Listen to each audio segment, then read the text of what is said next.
Hello guys, welcome to युताईस channel. आज आपण बघणार आहोत की मराठी माध्यमातून UPSCची तयारी कशी करायची, त्याच्यासाठी एक वर्षाची स्ट्रॅटेजी काय असेल आणि मराठी माध्यमातील पुस्तकांची संदर्भ सूची कोणती असेल, या काही गोष्टी आहेत ते आज आपण बघणार आहोत. त्याचबरोबर UPSC करताना मराठी माध्यमांच्या विद्यार्थ्यांचा माइंडसेट कसा असावा, त्याचबरोबर काय काय रिक्वायरमेंट असते, कोणकोणती पुस्तके वाचावी लागतात, ह्या काही ज्या गोष्टी असतात त्याही बघणार आहोत. आणि अजून एक प्रश्न असतो मराठी जे विद्यार्थी असतात की माझी इंग्लिश वीक आहे, खूप मला जमत नाही, तर मला मराठीतून UPSC देता येते का? तर ऑफकोर्स आपण मराठीतून UPSC देऊ शकतो आणि त्याच्यासाठी आपली इंग्लिश खूप काही परफेक्ट असावी अशी गरजेचं नाही आहे. आपले ॲव्हरेज इंग्लिश असेल तरीही चालते. आणि जे मराठी विद्यार्थी असतात त्यांच्यामध्ये खूप पोटेन्शियल असतं, खूप इच्छाही असते की मला हे करता येतं, मी हे करू शकते. पण जे काही मराठी माध्यमातून जो गायडन्स असतो, जे मार्गदर्शन असतं ते खूप कमी प्रमाणात उपलब्ध आहे. तर आपल्या विद्यार्थ्यांना याचा फायदा व्हावा याच हेतूने आपण हा व्हिडिओ घेऊन येत आहोत. त्यांना काही जे माइंडसेट असतो, जी काही प्लॅनिंग असते एका वर्षाची, जी काही पुस्तकांची संदर्भ सूची असते, ज्या काही त्यांच्या मनातले जे डाऊट्स आहेत ते क्लिअर होत जावेत, यासाठी आपण हा व्हिडिओ घेऊन येत आहोत. त्यासाठी तुम्हाला हा व्हिडिओ शेवटपर्यंत बघायचा आहे, जेणेकरून जे काही तुम्हाला प्रश्न पडलेले आहेत ते तुमचे क्लिअर होत जातील. तर चला आपण स्टार्ट करूयात. तर त्यात एक छानसं कोटेशन आहे आपल्यासाठी की तुम्ही एखादं ध्येय तुमच्या उराशी बाळगलेलं आहे आणि ते लोकांना वाटते की खूप कठीण आहे, तुम्ही करू शकत नाही, खूप असं कठीण असं आहे असं वाटतंय. बट तुमच्या मनामध्ये खूप आत्मविश्वास आहे की जे मी माझं ध्येय माझ्या उराशी बाळगलेलं आहे ते मला मिळणारच, मी मिळवणारच. तर अशक्य असं या जगामध्ये काहीच नाही, तुम्ही ते मिळवू शकता. तर हे झालं आपलं एक छानसं कोटेशन. तर आता यानंतरचं आपण जे बघणार आहोत तर ते आहे की मराठी माध्यमातील विद्यार्थी जे आहेत त्यांचा माइंडसेट कसा असावा, त्याच्यासाठी जी प्री रिक्वायरमेंट असते ती काय असते, त्यानंतर त्यांचा माइंडसेट आहे तो तो कशा पद्धतीने शेवटपर्यंत तसा टिकवावा, ह्या सर्व गोष्टी बघणार आहोत. तर चला आपण आता पुढचा पॉईंट जो आहे तो आपला स्टार्ट करूयात. तर गोल सेट. सर्वप्रथम आपण बघतोय की गोल सेट आपल्या माइंडमध्ये एक क्लिअर असायला हवं की मी जे काही इंटर करतोय जे UPSC करण्यासाठी, तर यामागे माझं येण्याचं रिझन काय आहे क्लिअर असायला हवं. मी का करतोय, मी का करतीये. कारण आपल्याला जेव्हा UPSCची जर्नी आहे त्यामध्ये आपल्याला खूप सर्व फ्रस्ट्रेशन येतं, त्यानंतर आपल्याला डिमोटिवेट होतं. त्यावेळेला आपल्याला हे कामाला येतं की मी जो काही रिझन काय होतं, मी का सुरुवात केली होती या गोष्टीची, त्यामुळे आपण परत त्याच जोमाने अभ्यास करायला लागू. त्यामुळे आपल्या मनामध्ये क्लिअर असायला हवं की मी UPSC का करतोय, का करतीये. हे झालं आपलं एक गोल सेट करण्यामागे. आणि त्याचबरोबर तुम्ही जे काही गोल सेट केलं आहे ते तुम्हाला एक अल्टिमेटला ते आहे की आपल्याला UPSC करायची, रिझल्ट यायचं, आपल्याला लिस्टमध्ये नाव असायला हवं. ठीक आहे. तर तुम्हाला ते तुमचं लिहून ठेवायचं आहे समोर जिथे तुम्ही अभ्यास करताय तिथे, आणि एक टाईम फ्रेममध्ये ठेवायचं. एक टाईम फ्रेम असेल की ते प्रॉपर त्याचा खूप फायदा होतो. त्यामुळे तुम्हाला एका टाईम फ्रेममध्ये ते लिहून ठेवायचं, मला ह्या इथपर्यंत हे मिळालंच पाहिजे आणि ते मला रोज बघत राहायचं. रोज बघणार की तुम्हाला लक्षात येणार की मला करायचं आहे. तुम्ही त्यामुळे एनर्जाइज होत राहाल आणि तुम्हाला त्याच जोमाने अभ्यास करायला परत एनर्जी येत राहील. त्यामुळे तुम्हाला एक गोल सेट करून कुठेतरी लिहून ठेवायचं आहे आणि माइंडमध्ये क्लिअर असायला हवं. ठीक आहे. त्यामुळे हे झालं आपलं एक गोल सेट करण्याविषयी. आता प्रिपेअर टाईम टेबल. महत्त्वाचा पॉईंट आहे की प्रिपेअर टाईम टेबल. तुम्हाला जर टाईम टेबल बनवायचं आहे ना, तुम्हाला 10 दिवस घ्या, 15 दिवस घ्यायचे, तर बसा एका जागी. तुम्हाला टाईम टेबल बनवायचं आहे. तुमचे काय प्लस पॉईंट आहेत, काय मायनस पॉईंट आहे, तुम्हाला कोणता सब्जेक्ट वीक जातो, कोणता सब्जेक्ट तुम्हाला चांगल्या प्रकारे अभ्यासू शकता, आणि तुम्हाला कुठं तुमचे मायनस प्लस पॉईंट ह्या सगळ्या गोष्टीचा विचार करा. बसून ॲनालिसिस करा स्वतःचं. बसून एका जागी तुम्हाला कोणत्या वेळेला काय करायचं आहे. कारण एका वर्षाची स्ट्रॅटेजी काय आहे ते बघणारच आहोत, पण जो तुमचा डेलीचा टाईम टेबल आहे तो तुम्हाला बनवायचा आणि तो बसून एकदा बनवा. जितक्या दिवस तुम्ही टाईम टेबल बनवणार नाही तितक्या दिवस तुमचा रिझल्ट पुढे गेला असं समजायचं. त्यामुळे तुम्ही आज UPSC येत आहे तर तुम्हाला ही गोष्ट क्लिअर असायला हवी की मला टाईम टेबल प्रिपेअर केल्याशिवाय मी अभ्यासालाच बसणार नाही. त्यामुळे प्रिपेअर टाईम टेबल न करण्याचं एक कारणही असेल. तर तुम्ही टाईम टेबल न तयार केला तर काय होतं की तुम्ही कोणतंही बुक वाचाल, कोणतेही घ्याल, तुम्हाला कळणारच नाही. तुम्ही इतके सगळे बुक वाचलेत पण तुमची स्टडी कोणत्या मार्गाने जाते आणि कुठे जाते. त्यामुळे बसा, प्रिपेअर तुमचा एक चांगला टाईम टेबल बनवा आणि तो टाईम टेबल भिंतीवर लिहून ठेवा. तो टाईमटेबल भिंतीवर लिहून ठेवा, की जेणेकरून तुम्हाला कळेल की मला आज हे वाचायचं, उद्या ते वाचायचं, माझं या दिवसात हे असेल, महिनाभराचं हे असेल, माझं एका वर्षाचं हे असेल. त्यामुळे तो एक भिंतीला चिटकून ठेवा. आणि त्याचबरोबर आपल्याला आपला जो नेक्स्ट पॉईंट आहे तो रिअलिस्टिक टाईमटेबल असायला हवा. असं नाही की आपल्याला 25 तासाचा टाईमटेबल, अर्थातच तो कुणीही बनवणार नाही, कुणी बनवू शकत नाही 25 तासाचा.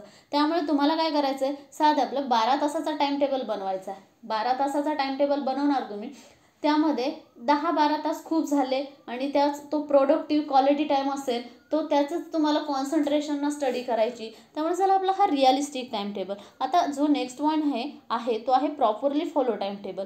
जो की आपण टाईमटेबल बनवलेला आहे तो प्रॉपरली फॉलो झालेला पाहिजे.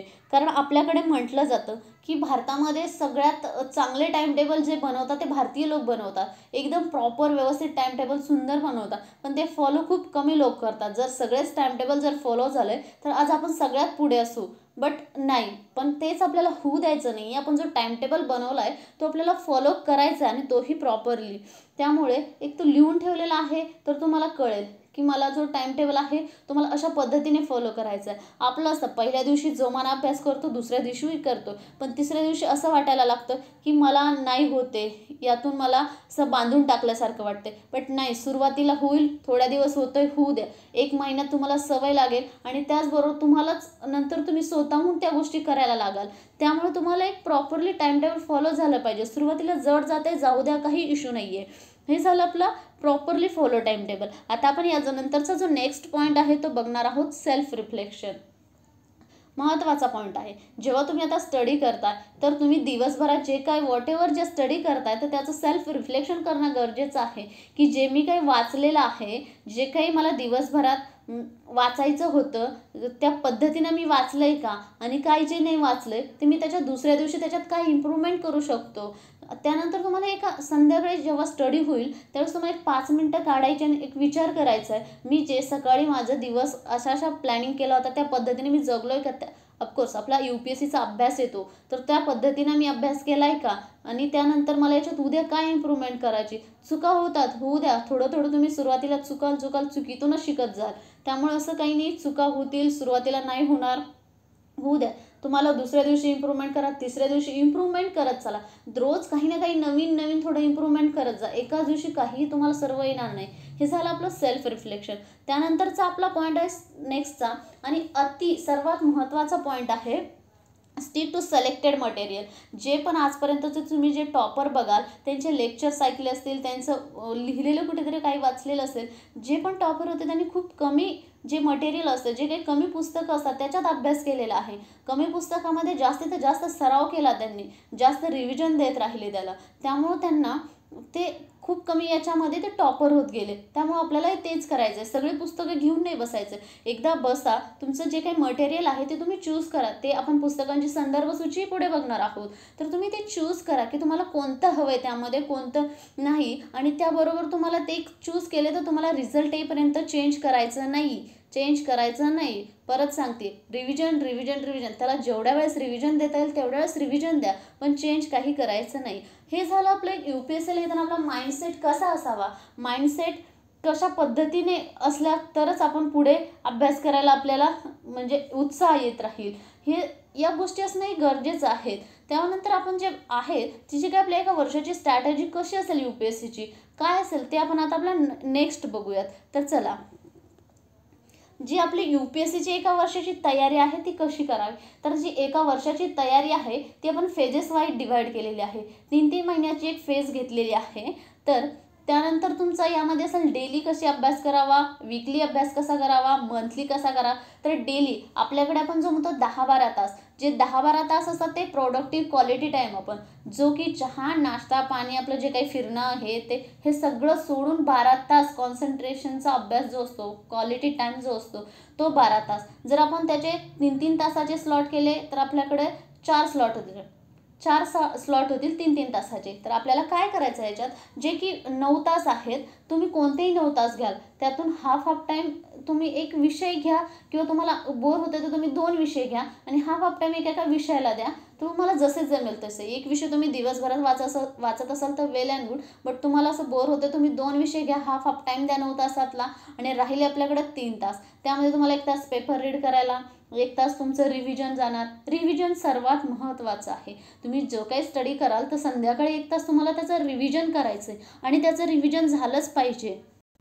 तुम्हाला डेली आन्सर रायटिंग करायची आणि तीच पहिल्या दिवशीपासूनही कुणी डेली आन्सर रायटिंग करू शकत नाही. तुम्हाला थोडं सुरुवातीला थोडे दिवस जाऊ द्यायचं. तुम्हाला बघायचे दुसऱ्याचे आन्सर कसे लिहिलेत कसे नाही, त्यानंतर तुम्हाला स्वतःचे आन्सर लिहिण्यास सुरुवात करायची. थोडं तुमचं कॉन्सेप्च्युअल क्लिअरिटी होऊ द्यायची, त्यानंतर आन्सर रायटिंग करा. एडिटोरियल्स बघा, त्यानंतर आन्सर रायटिंग करायला चालू करा. हे झालं आपलं 1 तास आन्सर रायटिंग. त्यानंतर 1 तास आपला पेपर रीड करणं आणि 1 तास रिव्हिजन. आणि राहिलेला आपला 9 तासाचा जो टायमिंग आहे तो त्याच्यात जे काही रेफरन्स बुक असेल, काही NCERTs असेल, ऑप्शनल असेल ते रीड करायचे. हे झालं आपलं 1 डे. त्यानंतर आपल्याला जो वीकली असेल तर तुम्हाला सॅटर्डे किंवा संडेला तुमचं रिव्हिजन होणं गरजेचं आहे. तुम्ही जे काही 8 दिवसात रीड करतात तर त्याचं रिव्हिजन होणं गरजेचं आहे. त्याचबरोबर तुम्हाला 1 किंवा 2 एसे लिहायचे. ॲटलिस्ट 1 एसे लिहिणं गरजेचं आहे. तुम्ही 2 लिहिले तरी चालतील. त्याचबरोबर मंथली तुम्हाला एखादं जे काही आपण वाचलंय ते रीड करणं गरजेचं आहे. एसे रायटिंग करणं गरजेचं आहे. आन्सर रायटिंग करणं गरजेचं आहे. हे झालं आपला मंथली. आणि आपला क्वार्टरली आपण ज्याला 3 मंथ्स म्हणतो तो तर आपल्याला दिलेलाच आहे फेजेस वाईज. तर चला आपण आपला स्टार्ट करूया. तर जो फर्स्ट फेज आहे ते आहे जून, जुलै, ऑगस्ट ही जी फेज आहे. तर आता जून म्हटलं तर आपल्याकडे जूनचे राहिलेले आहे 10-12 दिवस. तर हे जूनचे 10-12 दिवस आणि आपलं जुलै, ऑगस्ट हे जे काही आहे तो असा या जुन्या पॅटर्ननुसार आपण आपला टाइम टेबल घेतो. जे की UPSC आहे तर मे किंवा जूनच्या पहिल्या आठवड्यात किंवा मेच्या लास्टच्या एंडिंगला आपली परीक्षा घ्यायची, त्यानुसार घेतोय. आता सध्या आपण कोरोनाच्या संकटामुळे सांगू शकत नाही की आपली जी एक्झाम आहे ते कसं शेड्यूल असेल, काही नाही. पण जी काही यावर्षीची एक्झाम आहे ती 4 ऑक्टोबरला होणार आहे.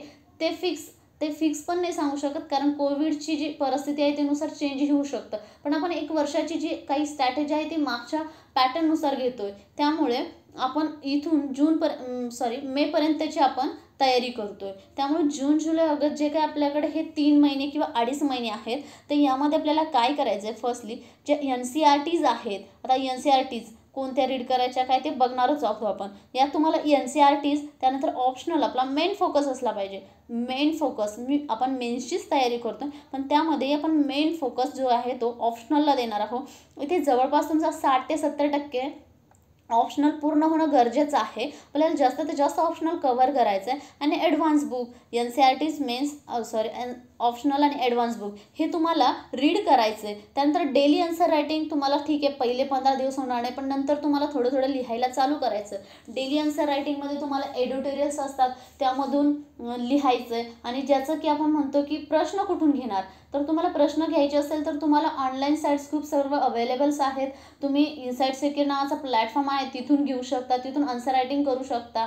तिथे रोज एडिटोरियल्सचे जे संपादकीय असतात आपले पेजेस तिथून आपल्याला प्रश्न पिकअप करायचे आणि त्यानुसार लिहायचं. किंवा NCERT बेस तुम्ही जर NCERTचे प्रश्न बघितले तर तुम्हालाही स्वतः तयार करता येऊ शकतात. तर तुम्ही स्वतःही तयार करू शकतात किंवा एखाद्या कोचिंगचे प्रश्न घेऊनही लिहू शकता. हे झालं आपलं आन्सर रायटिंग विषय. त्यानंतर सर्वात महत्त्वाचं नोट्स मेकिंग. याचा नोट्स मेकिंगचा फायदा असा आहे की जेव्हा तुम्ही प्रिलिमिनरीच्या आधी जेव्हा काही जाल किंवा परीक्षेच्या आधी जेव्हा जाल तर तेव्हा तुम्हाला जे काही वाचलेलं आहे बल्की बुक वाचणं पॉसिबल नाही कमी वेळेत. त्यामुळे तुम्हाला जास्तीत जास्त नोट्स मेकिंग केल्यामुळे कमी वेळेत तुम्ही जास्त नॉलेज जास्त रिव्हिजन करू शकता आणि त्याचा फायदा आपल्याला परीक्षेला होतो. त्यामुळे notes making short notes making आणि रिव्हिजन प्रत्येक वेळेला आपल्याला रिव्हिजन करणं गरजेचंच आहे. तर आपल्या फर्स्ट फेजमध्ये daily answer writing, notes making आणि रिव्हिजन आणि वरचे पॉईंट ह्या सर्व गोष्टी झाल्या पाहिजेत. ही झाली आपली फर्स्ट फेज. आता आपण घेऊयात सेकंड फेज जी की असेल सप्टेंबर, ऑक्टोबर आणि नोव्हेंबर. ठीक आहे, ह्या जे काही 3 महिने असतील तर त्यामध्ये आपल्याला परत आपली सेकंड रीडिंग चालू होती. NCERTs ॲडव्हान्स बुक जे काही NCERTs आणि ॲडव्हान्स बुक्स आहेत त्याला आपण जास्तीत जास्त फोकस देऊन चांगल्या प्रकारे अभ्यास करण्याचा प्रयत्न करतोय. त्याचबरोबर जे काही आपला ऑप्शनल असेल तर ऑप्शनल आपल्याला जो काही राहिलेला आहे आपला, आपण म्हणतो 60-70% झाला आहे, जो काही रिमेनिंग राहिलेला आहे तो आपल्याला इथे पूर्ण करायचा आहे आणि जास्तीत जास्त फोकस आपला दोन्ही NCERTs आणि ॲडव्हान्स बुक्सवरती असला पाहिजे. आणि आता आपल्याला डेली आन्सर रायटिंग करायची आहे. तर एक वेळेस तुमचं असं समजूयात की रीड केले तुम्ही NCERTs, ऑप्शनल आणि ॲडव्हान्स बुक, तर थोडंफार तुम्हाला अंडरस्टँडिंग झालेली आहे. तर तुम्हाला डेली आन्सर रायटिंग 1 किंवा 2 लिहायचे आहेत किंवा तुम्ही 3 तासाची वीकली एक टेस्टही देऊ शकता. टेस्ट कशी देणार, तुम्ही सपोज NCERTs वाचली आहे, त्यातली बघू आपण हिस्ट्रीमध्ये मॉडर्न इंडियाची तुम्ही मॉडर्न इंडियाचं वाचलेलं आहे, तर तुम्ही त्याची 3 तासाची सेक्शनल एक टेस्ट घ्या आणि सॉल्व करा. त्याचबरोबर तुम्ही GSचं सगळंच वाचले तर त्याबरोबर तुम्ही GSचा एक 3 तासाचा पेपर घ्या आणि तो सॉल्व करा. याचा फायदा असा होईल तुम्हाला की तुम्ही जे काही वाचलंय तर ते प्रॉपर वाचलेलं आहे का, तुम्हाला वाचताना कोणते पॉईंट तुम्ही ठेवले, तुम्हाला वाचायचं काय होतं आणि तुम्ही कशा पद्धतीने रीड केले, ह्या गोष्टीचं तुम्हाला ॲनालिसिस होईल. त्यामुळे तुम्हाला डेली आन्सर रायटिंग करा किंवा 3 तासाची टेस्ट द्या. हा चांगला म्हणजे तुम्ही अभ्यास कितपत करता, योग्य पद्धतीने अभ्यास करता, हे स्वतःचं सेल्फ चेक खूप चांगल्या पद्धतीने होतं. त्यामुळे 3 तासाची टेस्ट दिली तर बेटर. त्याचबरोबर नोट्स मेकिंग आणि रिव्हिजन, जे की आपण वरती करत होतो, म्हणजे प्रिव्हियस जी फेज होती आपली तिथेही करत होतो आणि आताही आपल्याला करायचं आहे. ही झाली आपली सेकंड फेज. आता आपण घेऊयात आपली थर्ड फेज. जी थर्ड फेज आहे तर ती आहे डिसेंबर, जानेवारी आणि फेब्रुवारी. तर यामध्ये आपल्याला काय करायचं आहे, जे की आपला जो ऑप्शनल म्हणतो, असं आपण गृहीत धरूया की तुमचा ऑप्शनल इथे पूर्ण झाला आहे, त्याला आपण 6 महिने दिले तर आपला तुमचा ऑप्शनल इथे पूर्ण झाला आहे. पण तुम्हाला वीकली त्याला रिव्हिजन देणं गरजेचं आहे, कारण रिव्हिजन नाही दिलं तर तुम्हाला असं वाटेल अरे मी इतकं सर्व स्टडी केलं आणि मला काहीच आठवत नाही आहे. त्यामुळे तुम्हाला त्यात रिव्हिजन देणं गरजेचं आहे. तर तुम्ही वीकली त्याला रिव्हिजन देत राहा. आठवड्यातून एकदा त्याला रिव्हिजन द्यायचं. जे काही ऑप्शनलचं वाचलेलं आहे तो वाचणं झालं म्हणजे एखादं असं त्याला एखादी थप्पी लावून ठेवायचं नाही, त्यामुळे ते वाचायचं. त्यानंतर आहे NCERTs आणि ॲडव्हान्स बुक. यामध्ये तुम्हाला आता सेकंड रीडिंग झालेली, आपली थर्ड रीडिंग झाली. तुम्हाला इथे NCERT आणि ॲडव्हान्स बुक चांगल्या प्रकारे वाचून घेणं गरजेचं आहे. तुम्हाला ते पूर्ण वाचायचंच आहे. आणि जर तुम्ही हा टाइम टेबल फॉलो करता, ह्या स्ट्रॅटेजीने जात असाल तर तुम्हाला इथे कंपल्सरी आहे की 3 तासाची टेस्ट तुम्हाला देणं गरजेचंच आहे. असं गृहीत धरतो की तुमची कॉन्सेप्च्युअल क्लिअरिटी झालेली आहे, तुम्हाला समजतंय, त्यामुळे 3 तासाची टेस्ट तुम्हाला इथे देणं गरजेचंच आहे. Again notes making and revision, हे झालं आपलं थर्ड फेजचं. त्यानंतर जी काय आहे आपली फोर्थ फेज, जी येणार आहे मार्च, एप्रिल आणि मे, ही जी असेल ती आपली फोर्थ फेज असेल. आणि इथे आपल्याला जो काही जास्तीत जास्त फोकस द्यायचा ते प्रिलिमिनरी एक्झामवरती फोकस देऊन करायचं आहे. मागे जो काही आपण बघितला टाईम जो, तर तिथं जास्तीत जास्त आपल्याला मेन्सवरती फोकस द्यायचा आहे. आणि परत एकदा आपला मेन्स आणि प्री ह्याचा अभ्यास काही वेगळा नाही आहे, ठीक आहे. थोडा सिलेबस थोडासा चेंज आहे, पण जो काही तुम्ही कॉन्सेप्ट घेताय त्यातूनच तुम्हाला प्रीचे क्वेश्चन वेगळे फॉर्म केले जातील, मेन्सचे क्वेश्चन वेगळे फॉर्म केले जातील. त्यामुळे तुम्हाला असं काही नाही की प्रिलिमिनरीचा अभ्यास वेगळा करायचा, मेन्सचा अभ्यास वेगळा करायचा. अभ्यास तुम्हाला एकत्रच करायचा आहे. फक्त प्रिलिमिनरीचा पॉईंट ऑफ व्ह्यून अभ्यास करायचा, मेन्सच्या पॉईंट ऑफ व्ह्यून अभ्यास करायचा आहे. हे झालं आपलं एक्झाम. आणि याच्या एक्झामही वेगळे असतात, प्रिलिमिनरी वेगळी, मेन्स वेगळी. त्यानंतर जे काय आपण म्हणतो की इथे काय रीड करायचं आहे, तर NCERTs, ॲडव्हान्स बुक. आणि तुम्हाला अल्टिमेटली तुमचा जो काही एम आहे तो UPSC मेन्स चांगल्या प्रकारे लिहिणं. त्यामुळे आपल्याला असं नाही करायचं, मेन्स स्किप नाही करायचं, तर डेली आन्सर रायटिंग चालू राहू द्यायची. किंवा तुम्हाला वाटते की तुम्हाला आता वीकली दिली तरी चालेल, तुम्ही वीकली द्या किंवा डेली आन्सर रायटिंग करा, हे तुम्ही तुमच्या मनावर ठरवू शकता. अगेन रिव्हिजन हा तर सर्वात महत्त्वाचं फेज आणि टप्पा आहे आपला, की तुम्हाला इथे रिव्हिजन करणं खूप गरजेचं आहे. आपण प्रिलिमिनरीला जातोय तर आपला सगळ्यात जास्त फोकस आपला रिव्हिजनवरती असला पाहिजे. असं आपण गृहीत धरते की तुमच्या 3 फेजेसमध्ये प्रिव्हियस तुमचं NCERTs चांगल्या प्रकारे वाचन झालं, ॲडव्हान्स बुक झाले, जो काही राहायला वेळ तुम्ही इथेही दिलाय आणि तुम्हाला रिव्हिजन करणं गरजेचं आहे. आणि यासाठी तुम्हाला टेस्ट पेपर सॉल्व करावे लागतील. प्रिलिमिनरीचे जे काही कोचिंगचे टेस्ट पेपर असतात ते तुम्ही घेऊ शकता आणि ते सॉल्व करायचे. त्याने कळेल की तुम्हाला UPSCला प्रश्न कसे विचारतात, कसा अभ्यास करावा लागतो किंवा कशा पद्धतीने तुम्ही त्याला रिव्हिजन देणार, हे तुम्हाला गोष्टी समजत जातील. आणि नंतरची आपली जी फेज आहे ती फिफ्थ फेज आफ्टर प्रिलिमिनरी, जी की मेन्स प्रॅक्टिस म्हणतो आपण. जेव्हा आपली प्रिलिमिनरी होईल तेव्हा आपण मेन्सच्या प्रॅक्टिसची परत जे काही आपण मेन्ससाठी केलं होतं त्याला रिव्हिजन देऊन परत आन्सर रायटिंग करून ही जी काही असेल ती आपली फिफ्थ फेज असेल, ठीक आहे. तर हे झालं आपलं की UPSCला जी काही स्ट्रॅटेजी असेल ती कशा पद्धतीने स्ट्रॅटेजी असावी आणि काय असेल, तर हे झालं आपलं स्ट्रॅटेजी. आता यापुढे आपण बघूया की UPSCसाठी जी काय प्रिलिमिनरी आणि मेनची मराठी बुक लिस्ट कोणती असेल आणि त्याच्यासाठी सोर्सेस कोणते असेल. जी काय आपण बघतोय की मराठी माध्यमातील विद्यार्थ्यांना सगळ्यात मोठा प्रश्न असतो की मला मराठी माध्यमातील पुस्तके अवेलेबल होतील का आणि झाले तर कोणते असतील. पहिल्याच सुरुवातीला मी एक सांगू इच्छिते तुम्हाला, मराठी माध्यमातील जे काही आपण सोर्सेस म्हणतो ते खूप कमी प्रमाणात उपलब्ध आहेत, पण जे काय आहे ते आपल्याला चांगल्या पद्धतीने वाचायचे आणि भरपूर प्रमाणात आपल्याला इंग्लिशमधून अभ्यास करायचा आहे. कारण इंग्लिशमध्ये आपल्याला ॲव्हरेज इंग्लिश येते ते समजतं, त्यामुळे आपण कमी वेळेमध्ये जास्त अंडरस्टँडिंग करून घेऊ शकतो. मराठीमध्ये सगळंच आपल्याला चांगलं मटेरियल अवेलेबल भेटणार नाही, पण बऱ्यापैकी पुस्तके आहेत आणि आपण मराठीतूनही तयार करू शकतो. त्यामुळे आपल्याला पुस्तकाची संदर्भसूची कोणती असणार हे आपण बघूयात. त्यानंतर मोस्ट इम्पॉर्टंट जे आहे तर आपल्याला सिलेबस आणि प्रिव्हियस इयर क्वेश्चन पेपर. आता तुम्ही UPSC करता तर जिथे तुम्ही अभ्यास करता जिथे तुमचा टेबल असेल तर त्या बाजूला तुमचा प्रिव्हियस इयर क्वेश्चन पेपर आणि सिलेबस असणं गरजेचंच आहे. आता प्रिव्हियस इयर क्वेश्चन पेपर किती दिवसाचे, तर तुम्ही 2012-13 पासूनचे प्रिलिमिनरी आणि मेनचे क्वेश्चन पेपर घेऊ शकता.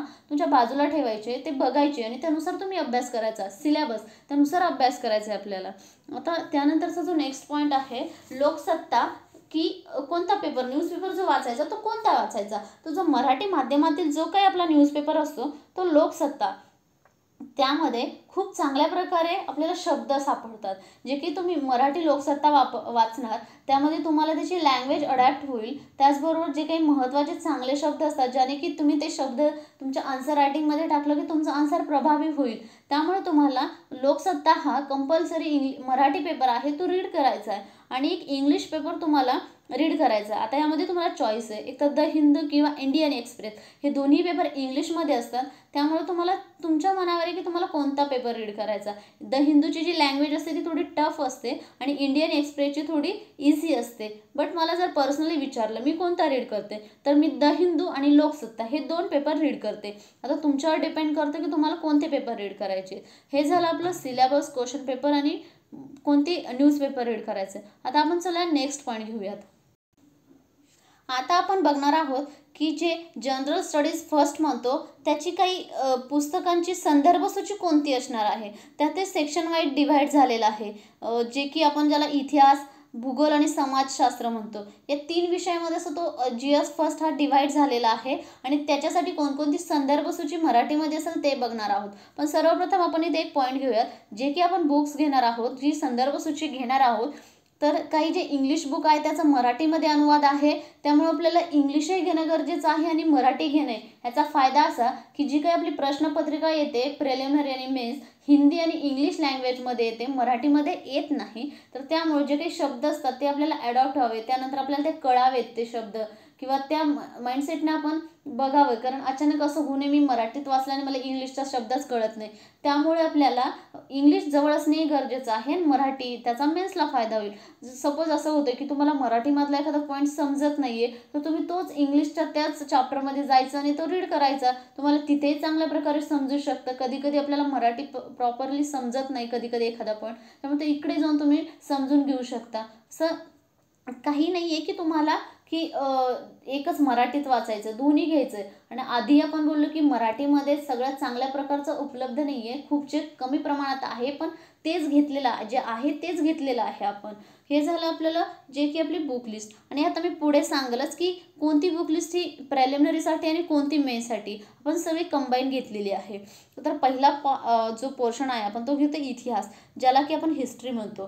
तर त्याच्यातही पार्ट पडलेले आहेत, प्राचीन, मध्ययुगीन, आधुनिक, स्वातंत्र्यानंतरचा भारत, कला आणि संस्कृती आणि जगाचा इतिहास.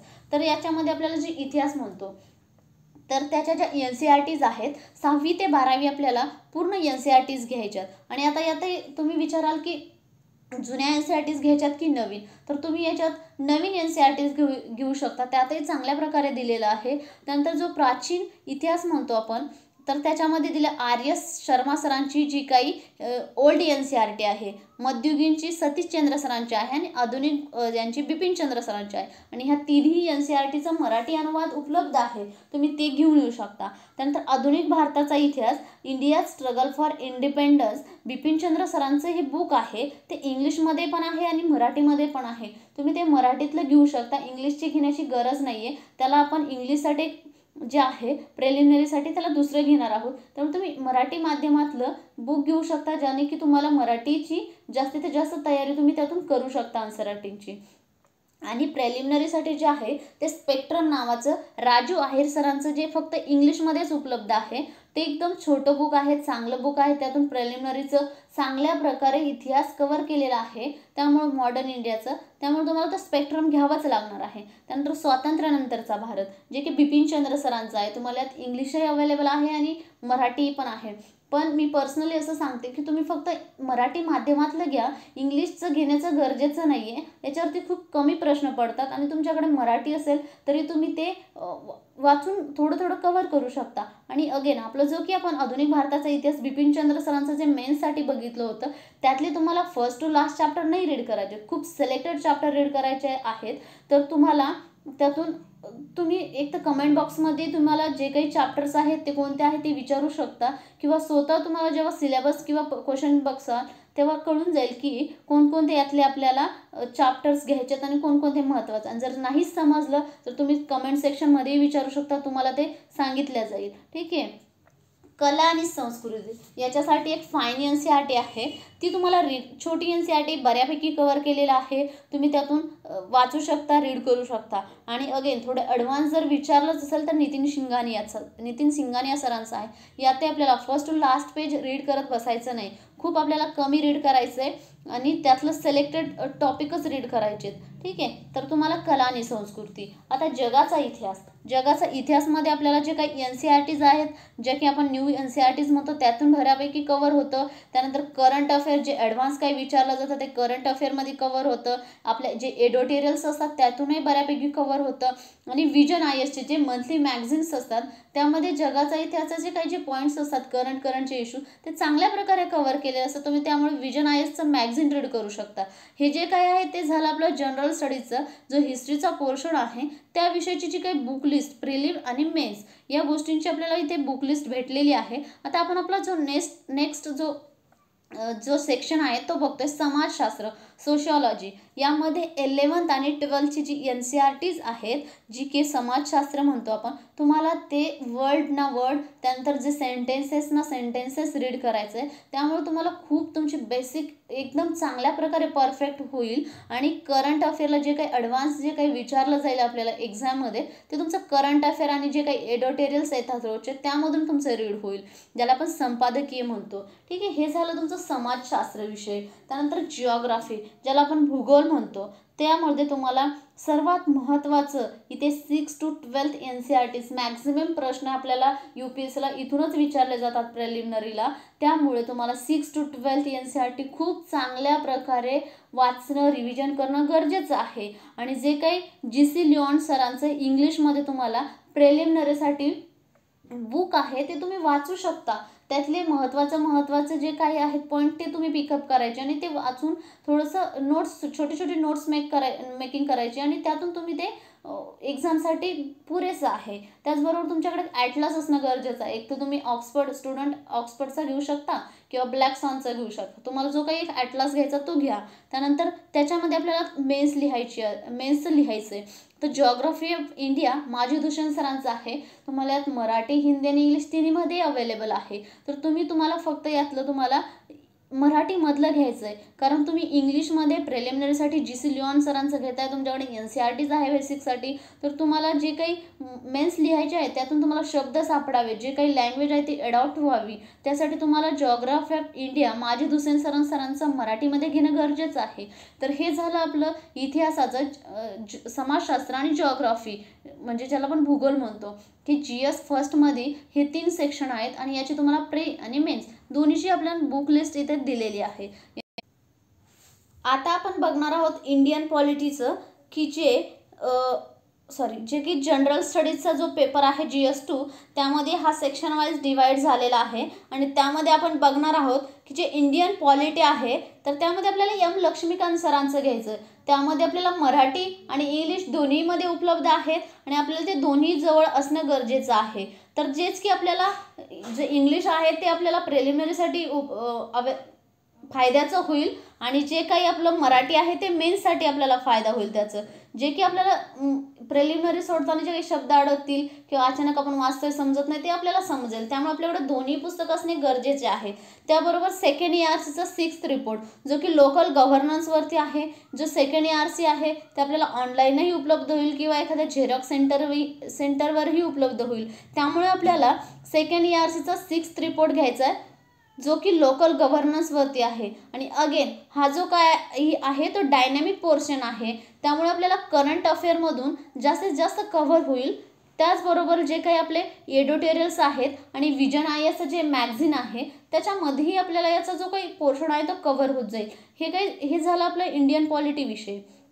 त्यानंतर जो आहे आपला सेकंड पोर्शन आहे सोशल जस्टिस, जो की सोशल जस्टिसमध्ये आपल्याला हा खूप करंटच्या रिलेटेड राहतात. यामध्ये आपल्याला जे काही प्रश्न विचारतात त्यामुळे आपल्याला इथं करंट अफेअर्सचं जे काही वाचतो आपण न्यूजपेपर मॅगझिन त्यातून पिकअप करणं गरजेचं आहे. त्याचे नोट्स बनवणं जे की आपल्याला ऐन वेळेला जे परीक्षेच्या वेळेला म्हणतो ते कामात येईल. त्याचबरोबर जे की PIBची साईट आहे PIBच्या साईटवरती ते त्यांच्या PDF तयार करतात. त्यातून आपल्याला सगळी PDF नाही पण जे काही मोठे मोठे चांगले पॉईंट्स आहेत ते घेऊन आपली नोट्स मेकिंग करायची आणि आपली नोट्स तयार करायची. त्याचबरोबर एक राज्यसभा TV नावाचं चॅनल आहे राज्यसभा TV. त्याच्यावरती आपल्याला ज्या सिरीज आहेत त्या येतात. तिथे आपल्याला बिग पिक्चर अजून 1-2 कार्यक्रम आहेत ते चांगले असतात ते बघायचं. त्यात चांगल्या प्रकारे एखाद्या इश्यूचं इंटरप्रिटेशन केलेलं असतं आणि चांगल्या प्रकारे डिस्कस करून आपल्याला त्याच्यातून आपले पॉईंट कव्हर होत जातात. त्याचनंतर आपला जो थर्ड पॉईंट आहे तो आहे गव्हर्नन्स. यामध्ये आपल्याला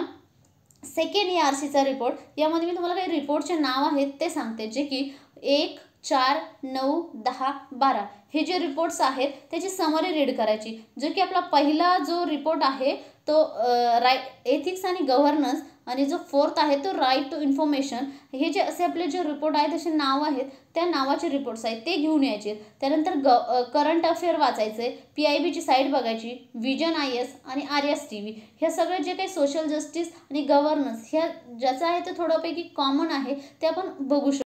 आता आपला जो काही नेक्स्ट पोर्शन आहे तो आंतरराष्ट्रीय संबंध आहे ज्याला की आपण इंटरनॅशनल रिलेशन म्हणतो. यामध्ये मराठीचं चांगल्या प्रकारे मटेरियल अवेलेबल आहे ते जे की डॉक्टर शैलेंद्र देवळणकर सरांचं आहे. मराठीमध्ये त्यांनी खूप चांगल्या प्रकारे लिहिलेलं आहे. त्याचबरोबर हा खूप करंटच्या रिलेटेड असतो. करंट इश्यूज असतात आंतरराष्ट्रीय संबंधामध्ये. त्यामुळे आपल्याला यामध्ये एडिटोरियल्समध्ये खूप चांगल्या प्रकारे कव्हर होतं. आणि विजन IAS जे मॅगझिन आहे त्यांनी खूप चांगल्या प्रकारे बेसिक विथ अनालिसिस जे करून त्यांनी बेसिक हे सर्व पॉईंट्स घेऊन त्यांनी आपल्याला एखादा इश्यू तिथे दिलेला आहे. त्याचबरोबर करंट अफेअर आणि एडिटोरियल्स विजन IAS आणि आपली जी राहिली आता मिनिस्ट्री ऑफ एक्सटर्नल अफेअर्सची जी काही वेबसाईट आहे ती आपल्याला फॉलो करणं गरजेची आहे. त्यावरती बघत राहायचं. हे झालं आपलं GS पेपरचा सेकंड जे म्हणतो त्याविषयी झाले. त्यानंतर आपला जो की यानंतरचा जो GS जनरल स्टडीज थर्ड ज्याला GS थर्ड आपण म्हणतो तो पेपर आहे. त्याच्यात आहे की अर्थव्यवस्था जो इकॉनॉमी. इथे 9 to 12चे NCERTs. तुम्हाला आता परत एकदा प्रश्न पडतो NCERT कोणी सांगेल वाचायची कोणी सांगेल नाही वाचायची. पण माझं पर्सनली मत आहे की जवळपास सगळ्या NCERT वाचाव्यात.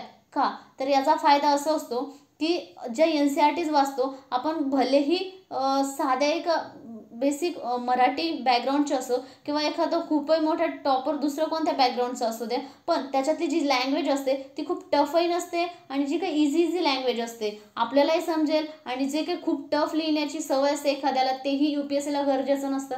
आपल्याला खूप इझी आणि सोप्या लँग्वेजमध्ये आपल्याला आन्सर रायटिंग करावी लागते आणि तीच त्यांनी NCERTमध्ये दिलेली आहे. डिरेक्टली आपण मराठीमध्ये आन्सर रायटिंग करतो त्यातून डिरेक्टली नाही घेऊ शकत. पण जे काही वाक्य असतात जी काही अंडरस्टँडिंग असते कसं लिहायचं कसं अपेक्षित आहे ते आपल्याला अंडरस्टँडिंग आपली तिथून होत राहील. त्यामुळे जवळपास सगळ्या NCERT वाचणं गरजेचे आहेत आणि वाचाव्यात कारण त्यातून बेसिक बऱ्यापैकी आपलं कव्हर होतं. आणि याचं ॲडव्हान्स बुक जर म्हटले तर रमेश सिंग यातही आपल्याला इंग्लिश आणि मराठी दोन्हीमध्ये उपलब्ध आहे, पण आपल्याला फक्त इंग्लिशमधलंच घ्यायचं आहे. आपलं जे प्रिलिमिनरी आहे ते बऱ्यापैकी NCERTs आणि आपलं जे करंट आहे त्यातून कवर होत राहील. आणि रमेश सिंग सरांचं सिलेक्टेड टॉपिक रीड करायचे, सर्वच बुक रीड करत बसायचं नाही आहे. आणि त्याच्यासाठी अजून खालचं करंट अफेअर, एडिटोरियल्स, PIB आणि सर्वात महत्त्वाचं जे काय आपण इकॉनॉमी रीड करतो, बजेट आणि इकॉनॉमिक सर्वे, हे इथे आपल्याला असणं खूप गरजेचं आहे, वाचावंच लागतं. आणि अगेन हा डायनॅमिक पोर्शन आहे, छोट्या छोट्या गोष्टी असतात यामध्ये, काही गोष्टी कळत नाही, त्यामुळे आपल्याला ऑनलाईन सर्च करणं खूप गरजेचं आहे. तर आपल्याला ऑनलाईन सर्च करताना काय करायचं आहे, तुम्हाला जो काही पॉईंट असेल तो टाकायचा, पुढे UPSC करायची, जेणेकरून तुम्हाला तुमच्या ज्या साईट्स ओपन होतील त्या UPSC रिलेटेडच होतील. जसं की इनसाईट, त्याचबरोबर अनअकॅडमी, विजन IAS, ISA बाबा, ओनली IAS, GS स्कोर, ज्या ज्या काही साईट्स असतात त्या आपल्या ओपन होत राहतील. त्यामुळे तुम्हाला एकदम दुसरं काही वाचण्याची किंवा दुसरं पॉईंट येतील असं नाही, तुम्हाला जे हवं आहे त्याच गोष्टी तिथे ऑनलाईन मिळतील. हे झालं आपलं अर्थव्यवस्थेविषयी. आता यातला नेक्स्ट जो पोर्शन आहे तो आपला आहे एन्व्हायरमेंट, ज्याला की आपण पर्यावरण म्हणतो. यामध्ये मराठीमध्ये जे की पर्यावरण आणि परिस्थितिकी, तुषार घोरपडे सरांचं मराठीमध्ये चांगलं बुक आहे, चांगल्या प्रकारे त्यांनी कव्हर केलेलं आहे, तुम्ही ते मराठीमधून रीड करायचे. आणि जे काय प्रिलिमिनरीसाठी म्हणतो, जे काही इंग्लिशमध्ये आहे ते शंकर IAS सरांचं आहे, खूप चांगलं बुक आहे, ते तुम्ही इंग्लिशमध्ये रीड करू शकता. तर हे झालं तुमचं मराठी आणि इंग्लिशमध्ये. त्याचबरोबर हाही खूप करंटच्या रिलेटेड सब्जेक्ट आहे किंवा इश्यूज येतात, त्यामुळे तुम्हाला करंट अफेअर, विजन IAS आणि PIB ह्या 3 गोष्टी वाचणं गरजेचं आहे. त्यानंतर आहे आपला नेक्स्ट जो आपत्ती व्यवस्थापन, आपण त्याला डिझास्टर मॅनेजमेंट म्हणतो. तर यामध्ये सेकंड ERCचा 3rd रिपोर्ट आहे, त्याचं नाव आहे क्रायसिस मॅनेजमेंट. तर हा रिपोर्ट आपल्याला बघणं गरजेचं आहे. त्याचबरोबर करंट अफेअर, विजन IAS आणि NDMAच्या ज्या गाईडलाईन आहेत ते ऑनलाईन अवेलेबल असतात, त्यांची ती गाईडलाईन बघावी लागते. त्याचबरोबर ज्यातला नेक्स्टचा पॉईंट आहे तो सेक्युरिटी, यांचं एक हा पण आपल्याला खूप करंटच्या रिलेट करतो, त्यामुळे आपल्याला करंट अफेअर, विजन IAS आणि टाटा मॅग्रो हिल बुक आहे ते रीड करणं गरजेचं आहे.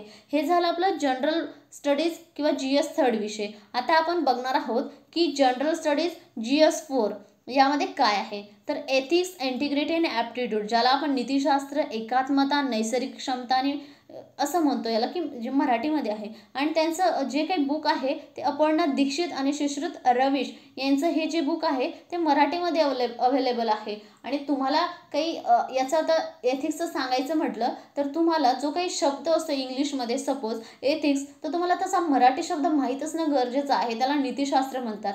त्यानुसार तुम्हाला त्याची डेफिनेशन माहीत असणं गरजेचं आहे. आणि अगेन तुम्हाला जे काही तुमचं पुढचं लिहायचं आहे ते बऱ्यापैकी एथिक्समध्ये स्वतःच्या एक्सपिरियन्स, स्वतःच्या मनानं लिहायचं असतं किंवा स्वतःच्या मनाला काय वाटतं त्या गोष्टी लिहायच्या असतात. त्यामुळे तुमच्या बेसिक ज्या कन्सेप्ट्स असतात, ज्या डेफिनेशन्स असतात त्या क्लिअर होणं गरजेचं असतात.